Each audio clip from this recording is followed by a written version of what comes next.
हरे कृष्ण। तव्हांखे पिछली बार कथा ॿुधाई, हिकिड़ो नौजवान स्नान पियो करे त बढ़िया लाल लाल सूफ़ वहंदो आयो, एपल बढ़िया। नहाईंदे बुख बि लगी, सुबुह जो समय चाबर चाबर करे उते ई चट करे छॾी, सूफ़ खाई करे। चओ हरे कृष्ण। पोइ सत्संग जा वचन यादि आया कार्तिक जा, अरे बाप रे, ही सूफ़ बि त पराओ, मुंहिंजी महिनत जी कमाई त हुई कोन, घर जो त हुयो कोन, हाणे छा कयां? अरे त उनखे उनजो हिसाब ॾियणो पवंदो, कहिड़े दिशा मां आयो आहे, हेॾो वहंदो आयो आहे। वीचारो निकिरी करे उन रस्ते वियो त बगीचो नज़र आयो, सेठ सां मिलियो, बाबा मूंखां अपराध थियो आहे, तव्हांजे बगीचे जो सूफ़ वही नदीअ में आयो, मां खाई छॾियो, हिसाब वठो। सेठ बि हैरान थियो, अहिड़ा माण्हू बि आहिनि हिते, त अहिड़ा माण्हू वेठा आहिनि बगीचो ई पंहिंजे नाले कराए छॾ। अच्छा त तूं सूफ़ खाधो आहे? हा। त हिसाब त ॾियणो पवंदी, अपराध कयो अथई, मां तयारु आहियां। घणा पैसा ॾियां? पैसा त तॾहिं थींदा आहिनि लेन देन मिल, हाणे त सजा जे रूप में तोखे भुगतान करिणो आहे। अरे बाप रे, त कुझु वधीक वठो, 10 सूफ़नि जो 100 सूफ़नि जो हिसाब वठो। न न न, इन जो सजा थींदी आहे, जेल थींदी आहे, पर इन जॻह ते तोखे मुंहिंजे धीअ सां शादी करणी पवंदी। धीअ सां शादी? हा।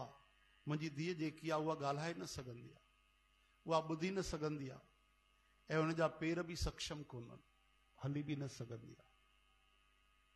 अखियुनि में आंसू अची आया, एॾी वॾी सजा त न ॾियो, हिकु सूफ़ जे बदिले ॿियो कोई हिसाब किताब वठो, न त वञ भाई खा तूं, काई ॻाल्हि न आहे। आख़िर किरी पियो, ठीकु आहे मूंखे स्वीकार आहे। तयारी कई वई, मंडप लॻो, दुल्हन आई, शादी थी, फेरा थिया त उहा हलण लॻी। अरे हले कीअं थी? शायदि लकड़ीअ जा पेर हूंदसि। चओ हरे राम। त अॻिते वधियो। अच्छा, उन जी सखियूं बि उन जी ॾिसी बि न सघंदी आहे, लेकिन जेॾी महिल वरमाला विधई त ॾिसे बि थी, नकली अखियूं हुजनिसि मथां। चओ हरे राम। त जेॾी महिल ॻाल्हाई मंत्र, त चेसि ॻाल्हाए न सघंदी आहे, त मंत्र बि पढ़ण लॻी, सुहा करण लॻी, चे त ॻाल्हाए बि थी। हाणे आवाज़ ॿिए कंहिं हंधो त कोन ईंदो कोई, हा आवाज़ त इन जी थी लॻे। वरी ॻाल्हाइसि त ॿुधे बि थी। ससुर साहिब खे चई, साईं तव्हां त चयो हे त ॿुधी न सघंदी आहे, ॾिसी न सघंदी आहे, हली न सघंदी आहे, ॻाल्हाए न सघंदी आहे।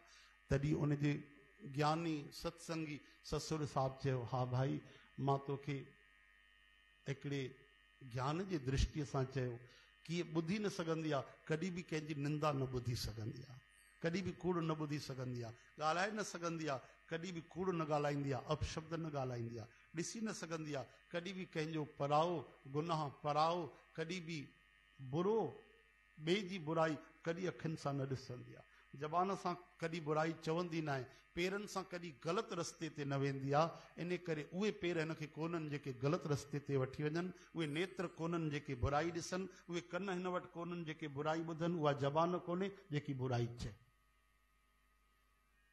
चई साईं तव्हां इहा हिकु सूफ़ जी मूंखे सजा ॾिनी आहे कि इनाम ॾिनो आहे?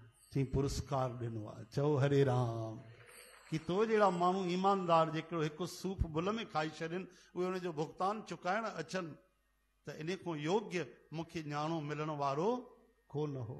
बोलो वृंदावन बिहारी।